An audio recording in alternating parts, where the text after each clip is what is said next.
Hola, buenos días. Continuamos con el tema número 2, la arquitectura de la antigüedad. Hoy vamos a tratar el tema de la arquitectura y el arte en el Antiguo Egipto. Bueno, hoy vamos a adentrarnos en uno de los capítulos que considero más fascinantes y perdurables de la historia de la humanidad, que es la arquitectura y el arte del Antiguo Egipto. A lo largo de esta presentación intentaremos explorar cómo esta antigua, antiquísima civilización desarrolló un lenguaje arquitectónico y artístico bastante singular y peculiar. Cómo estos logros están profundamente entrelazados con su geografía, su religión y su estructura política. Digamos que Egipto, conocido por su ubicación estratégica a lo largo del río Nilo, permitió que surgiera una de las civilizaciones más importantes, diría yo, de la antigüedad. Esta región con sus fértiles tierras, como las que de alguna manera se han desarrollado en torno a ese río Nilo, eh, además de fértiles, gracias a las inundaciones de este río, ha logrado, digamos, una especie de protección natural respecto al desierto que lo circunda y proporcionó este río Nilo las condiciones mm, más indicadas para que surgiera una sociedad compleja como fue la del antiguo Egipto, que alcanzó su apogeo más o menos, digamos, en distintos momentos, pero especialmente casi 3.000 años antes de Cristo a 30 años antes de Cristo. Vamos, estuvo muy, su finalización muy cercana a la figura de Jesucristo, cuando Egipto fue incorporado al Imperio Romano. Vemos que uno de los aspectos más notables de, de la arquitectura y el arte egipcios en su relación con la religión y con las políticas fueron los faraones, que eran unos personajes que eran considerados dioses vivientes y que ordenaron la construcción de unos monumentos impresionantes que no solo reflejaban su poder terrenal, sino también su inmortalidad. Se quisieron inmortalizar con esas construcciones. Desde las primeras pirámides, construidas más o menos en el 2650 a.C., hasta los monumentos y templos de Luxor, Karnak y las tumbas de los valles de los reyes que veremos ahora más adelante, las construcciones egipcias se orientaron principalmente hacia la eternidad, a querer preservarse de manera eterna en el tiempo. Y en términos artísticos, sus relieves y esculturas y pinturas eran más que decoraciones, eran herramientas visuales para garantizar que el faraón pasara a esa eternidad y una continuidad y una conexión con el orden cósmico. Durante esta exposición nos sumergiremos en los aspectos, digamos, fundamentales de la arquitectura egipcia, destacando algunos de los monumentos más icónicos, también de los personajes más, digamos, personajes claves, como los faraones Djoser, Keops, Ramsés, Amenofis, entre otros. Veremos cómo la arquitectura y el arte reflejan las complejas creencias religiosas egipcias y cómo la necesidad de representar el poder y la inmortalidad, perdón, se transformó en una construcción monumental. Bien, continuemos. Los orígenes de la arquitectura griega. El nacimiento de la arquitectura, perdón, griega, egipcia. El nacimiento de la arquitectura egipcia está profundamente ligado a la consolidación del poder del faraón y al surgimiento de las primeras dinastías. La unificación de el Alto y el Bajo Egipto bajo el faraón Narmer alrededor del 3100 a.C. marcó el inicio del periodo dinástico temprano. Este evento no solo unificó políticamente a Egipto, sino que también sentó las bases para el desarrollo de un clima y una cultura única. Durante las primeras dinastías, las construcciones más comunes eran las mastabas o tumbas de forma rectangular construidas con ladrillos de barro que servían para enterrar a la realeza y a los nobles. Digamos que todo giraba de alguna manera en torno a la realeza, en torno a estos faraones. Estas mastabas eran precursoras de las pirámides, eran especie de pirámides más, o digamos, eran potencialmente las pirámides. Y un ejemplo temprano de este tipo de arquitectura es la tumba de Dan Abidos, se llama, Den en Abidos, perdón, que data del año 2900 a.C. Estas tumbas contenían cámaras funerarias subterráneas y capillas sobre la superficie donde se realizaban diversos ritos funerarios. Fue durante el reinado de José, el faraón de la tercera dinastía, en torno al año 2670 a 2640 a.C., que la arquitectura egipcia dio, digamos, un gran salto hacia la monumentalidad. José, encargando a su arquitecto principal, a Imhotep, encargó una tumba en Saqqara, en lugar de Saqqara, lo que resultó en la primera pirámide escalonada. Sería algo, digamos, pues más pequeño de lo que estamos viendo aquí en la izquierda, pero digamos que eso fueron como el preámbulo de las grandes pirámides. Digamos que este edificio no solo es el primer gran monumento de piedra de la historia, sino que también representa el inicio de la obsesión de los faraones por la inmortalidad a través de la arquitectura.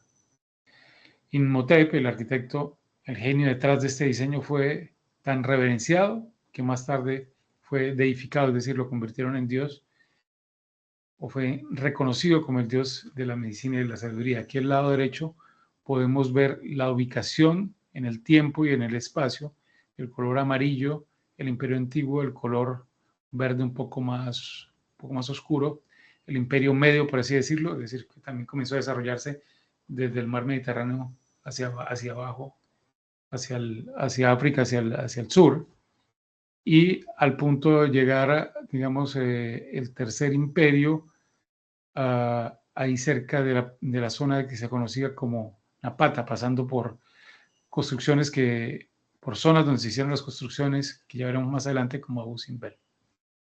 Bien, continuamos con la imagen siguiente. La edad de las pirámides en el reino antiguo. Digamos que el reino que duró desde aproximadamente el año 2686 a.C.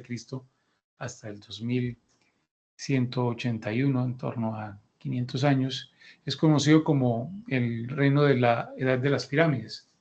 Es un periodo que se caracterizó por la construcción de algunas de las estructuras más emblemáticas, más importantes de Egipto.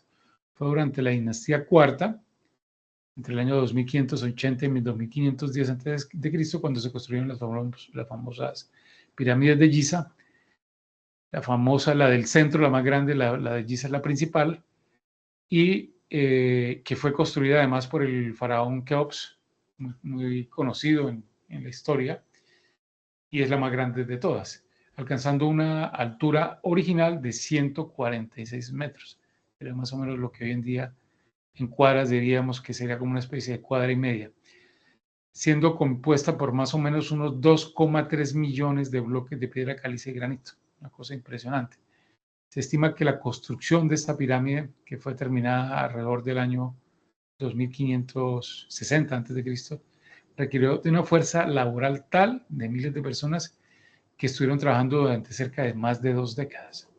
Además de su impresionante tamaño y la precisión, la otra es la precisión con que se alinearon las caras y respecto a los puntos cardinales, y la precisión también, digamos, de la perfección y la manera como está pulido y alineado esas piedras. Bien, digamos que junto a la pirámide de Keops se encuentra también otra pirámide conocida como la de Kefren, y la más pequeña de las tres, que es conocida con el nombre de Micerino. La pirámide de Kefren, aunque es, digamos, que es más pequeña, está flanqueada por la famosa o icónica Esfinge, que es lo que vemos aquí al lado izquierdo. Digamos, el lado derecho es la imagen original, al lado izquierdo es un montaje, una interpretación, pero digamos en el lugar original está mucho más cercana a esa Esfinge. Es como una especie de figura felina. La Esfinge tiene 73 metros de largo y 20 metros de altura. Y se convierte, digamos, en la mayor escultura de piedra monumental, obviamente, del mundo antiguo, que simboliza el poder divino del faraón como protector de Egipto. El último gran constructor de pirámides fue Micerino, cuya pirámide que lleva su nombre es considerada, pues, además de la más pequeña, se caracteriza por mantener la simetría y, digamos, el diseño característico de las otras dos pirámides, solo que cambia la escala, es más pequeña, y en conjunto con la pirámide de Giza reflejan, digamos, el inmenso poder de los faraones de la cuarta dinastía. Ese es como su signo, su sello distintivo, así como la profunda creencia en la vida después de la muerte, como ya comentamos. Bien, continuamos. El Reino Medio, conocido como el Reino Medio, que también es otra época, digamos que sus innovaciones principales tienen que ver con lo arquitectónico asociado a lo funerario, también a la muerte principalmente. El Reino Medio, que abarcó aproximadamente del año 2055 al 1650 a.C., vio una serie, digamos, de importantes innovaciones en la arquitectura y el arte funerario. Durante este periodo, los faraones trasladaron su capital de Tebas en la parte alta de Egipto y, digamos, que marcó el comienzo de una nueva fase de desarrollo arquitectónico y artístico. En lugar de construir estas grandes pirámides que habían hecho sus antepasados, pirámides monumentales, los faraones del Reino Medio comenzaron a enterrar a sus muertos y a colocarlos en tumbas excavadas, en valles como el que vemos acá, que es el Valle de los Reyes, aquí en estas dos imágenes, en la interpretación y en la imagen más actual. El faraón Mentuhotep II, nombres un poquito complicados de decir, que unificó Egipto tras un periodo de fragmentación, fue uno de los primeros en construir su complejo funerario. Ellos cada uno construía, querían pasar, digamos, a mejor vida y a la otra vida, y querían quedar en la historia también como constructores de grandes obras. Construyó el complejo funerario de Deir el-Bahari, cerca de Tebas. Este complejo es, digamos, notable, es especial por el diseño que combina elementos arquitectónicos de templos y tumbas con construcciones en forma de terrazas o aterrazadas que se integran en cuanto a sus materiales y sus proporciones con la forma natural de su paisaje, como vemos aquí en esta imagen. Perdón, me pasé una. Durante el Reino Medio también se perfeccionó la técnica de decoración de las tumbas. Las tumbas de los nobles y los funcionarios de esta época, como las como las que se encontraron en Beni Hassam, que es una zona del Reino Medio, donde queda el Reino Medio, presenta escenas pintadas en las paredes que ilustraban la vida cotidiana. De alguna manera también recuerda a esas acciones que tenían los constructores prehistóricos desde el punto de vista artístico. También pintaban en las paredes y digamos que querían mediante estos frescos no solo proporcionar digamos, una visión de la vida de Egipto, sino también un creciente interés por representar la naturaleza de una manera más detallada y realista, lo que se conoce como una mimesis o imitación de la naturaleza, a su manera, representaban a su manera. y de sus capacidades técnicas también. Bien, respecto al Reino Nuevo, también el apogeo de los templos es otro de los temas importantes. El Reino Nuevo se extendió entre digamos, el año aproximadamente 1550 a 1069 antes de Cristo, porque vamos descendiendo y acercándonos a Cristo. Esto serían aproximadamente también unos 500 años. Es considerado la edad de oro de Egipto. También, digamos, en términos de expansión territorial y con grandes logros también arquitectónicos. Durante este periodo, los faraones construyeron algunos de los templos más impresionantes de la historia del mundo antiguo. Uno de los más emblemáticos es el templo de Karnak, que vemos en esta imagen, una reinterpretación en el lado izquierdo y su sala hipóstila real. Esa es una imagen real actual de su ubicación. Obviamente pues son unas ruinas, pero lo que impresiona mucho también es, además de la calidad de sus representaciones dentro de esas columnas circulares, es también la proporción y la belleza de sus elementos. Digamos que este templo de Karnak está ubicado en la zona de Luxor y está dedicado a un dios que se llamaba Amon-Ra, el dios principal de la teología egipcia durante este periodo. Karnak es un templo singular y además un vasto complejo de santuarios, obeliscos, columnas, que fue construido y se fue expandiendo y embelleciendo por una serie de faraones a lo largo de casi 2000 años. Sí, digamos, pertenece a esta época, pero sí siguió desarrollando. Desde los trabajos iniciales de uno de estos faraones que se conoció como Sesostris I, hasta los de Ramsés II, que es más conocido, más famoso probablemente. Karnak se convirtió en un centro religioso, o en el centro religioso más importante de Egipto. Aquí vemos una imagen a través de dron, una imagen elevada de lo que es el complejo de Karnak, aquí estamos en primer plano. El fondo es, bueno, el río Nilo y al fondo de la ciudad moderna. Y aquí del lado derecho, como desde el Bajo Egipto hasta el Alto Egipto, el Bajo Egipto fue, digamos, cuando comenzó a desarrollarse, y a medida que fueron bajando, fueron construyendo construcciones siempre en torno al Nilo y siempre en torno, digamos, a ese eje, a ese hilo de vida que era el Nilo. Entonces vemos la ubicación de algunos también de estos más conocidos templos, como Karnak, Luxor o Abu Simbel.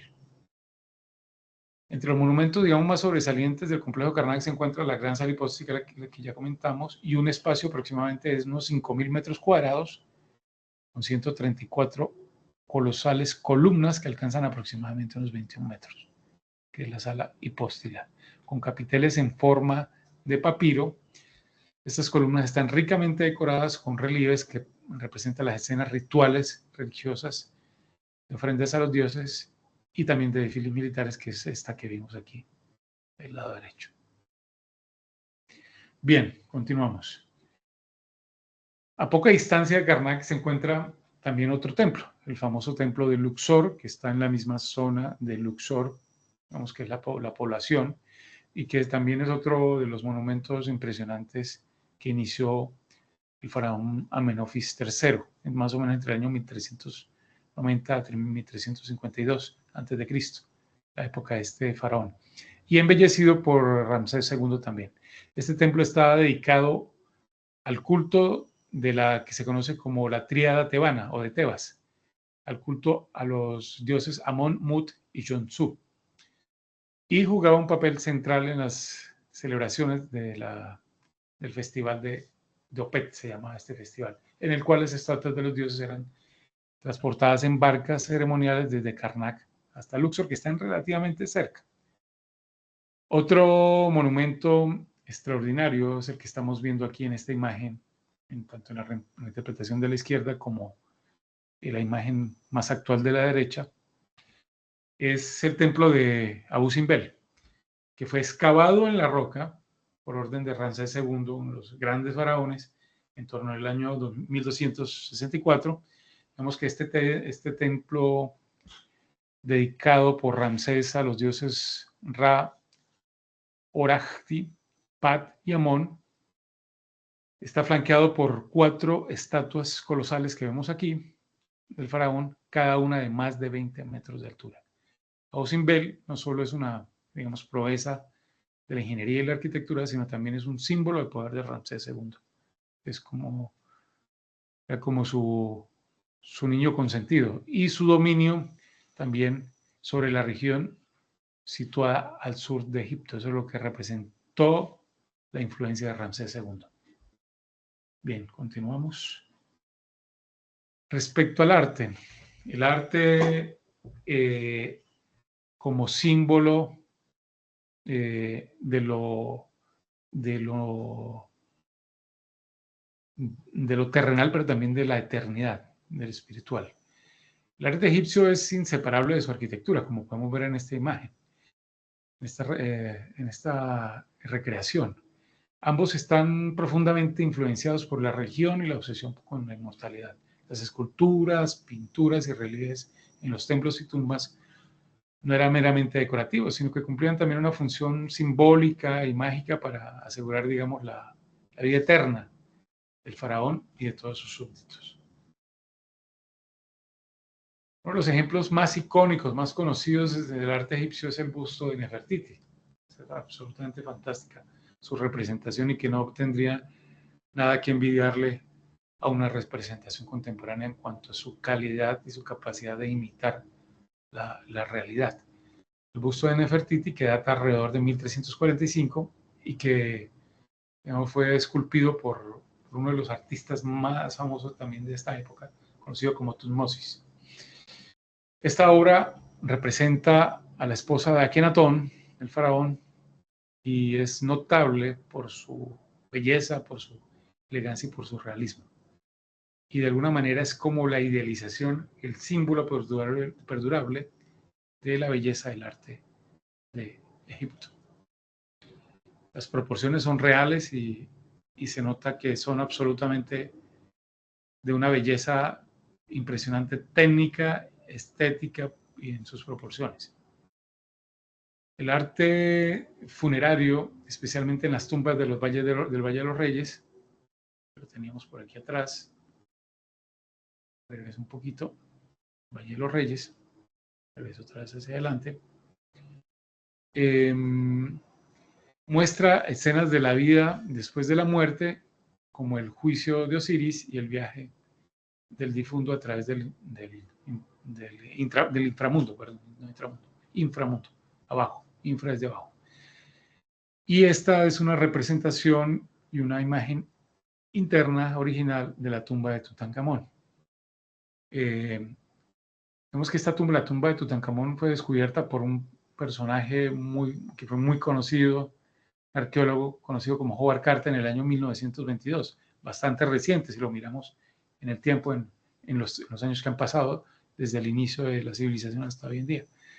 Se encontraron innumerables ejemplos de arte funerario dentro de esta tumba. Entre ellos la máscara funeraria de oro del joven faraón, y digamos que esta marca data de alrededor del año 1323 a.C. Está incrustada con piedras preciosas y representa al faraón como si fuera Osiris, el dios de la resurrección. Bien, continuamos.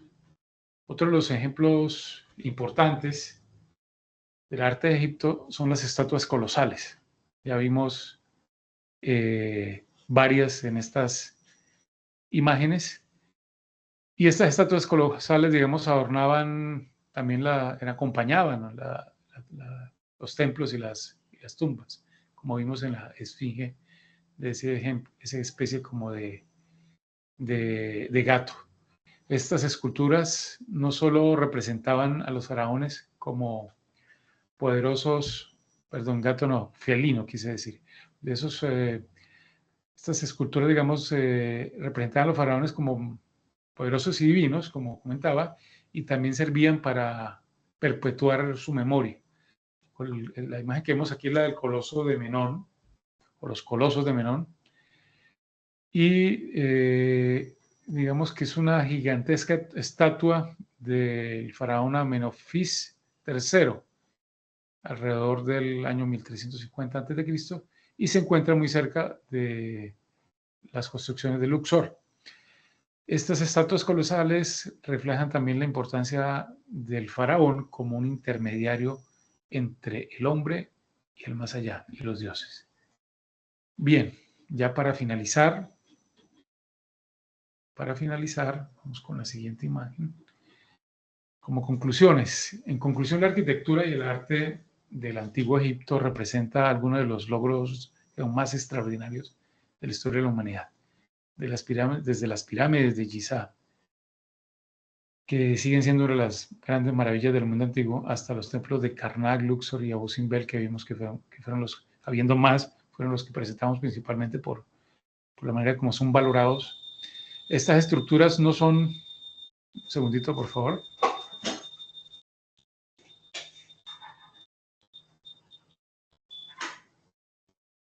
Apenas se disparó la alarma. Digamos que estos templos, esas estructuras, son un testimonio de un ingenio y una habilidad técnica impresionante, que hoy en día probablemente con las máquinas tenemos, no digo que no las podamos hacer, pero nos costaría mucho también hacerlas, construirlas, diseñarlas, pulirlas, moverlas, ubicarlas. Y también representa pues, un profundo sentido de la religión y de la inmortalidad.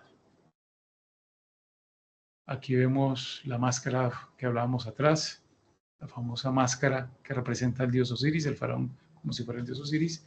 Y la otra cosa importante es la relación entre el arte y la arquitectura en Egipto forma una simbiosis. Y esto es algo que se ha dado mucho a lo largo de la historia de la arquitectura, esa conexión, que de hecho es uno de los temas de investigación mía, que es la conexión entre arte y arquitectura. Si bien es cierto, la arquitectura es considerada un arte mayor o uno de los algunos consideran el principal arte, siempre ha ido de la mano con el trabajo artístico interno o externo a estas construcciones. Entonces existe esa relación simbiótica, esos relieves y esculturas acompañan, decoran los espacios interiores y exteriores de las construcciones y cumplían, como dije, también como ya he dicho, una función mágica y religiosa. Los faraones, como ya he comentado, pues como intermediarios de Dios y los hombres, utilizaban la arquitectura y el arte como una manera de consolidar su poder y asegurar también un legado en el más allá, un legado eterno. Bien, a lo largo, digamos, de más de 3.000 años, los egipcios desarrollaron un lenguaje arquitectónico y artístico que sigue, digamos, inspirando hoy en día también a arquitectos y artistas, desde su manera, ¿no? E historiadores también. La monumentalidad, la simetría y el simbolismo de sus obras han dejado una huella indeleble en la historia de la humanidad. Bueno, espero que esta presentación pues, les haya permitido apreciar el impacto duradero y profundo de la civilización egipcia, en la arquitectura y el arte y cómo, digamos, estos elementos fueron fundamentales para expresar sus creencias sobre la vida y la muerte y el poder. Y bueno, pues muchísimas gracias por su atención.